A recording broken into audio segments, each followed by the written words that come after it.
நம்ம தமிழ் சினிமாவில் வெளிவந்த டாப் 5 பெஸ்ட் ஹிஸ்டாரிக்கல் மூவிஸை பற்றி தான் பார்க்க போகிறோம். நம்பர் 5 யாத்திசை மூவி தான் இருக்குது. 2023 வெளிவந்த இந்த திரைப்படம் வந்து பாண்டியர்களை மையமாக கொண்டு வெளிவந்திருக்கு.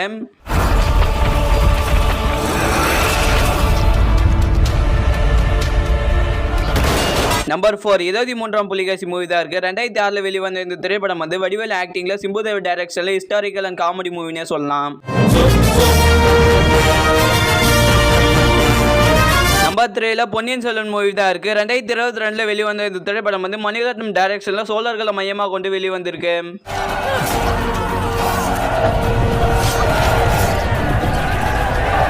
நம்பர் 2 1001 மூவி தான் இருக்குது. 2010 வெளிவந்த இந்த திரைப்படம் வந்து செல்வராகவன் டைரக்ஷனில் ஹிஸ்டாரிக்கல் அட்வென்ச்சர் மூவினே சொல்லலாம்.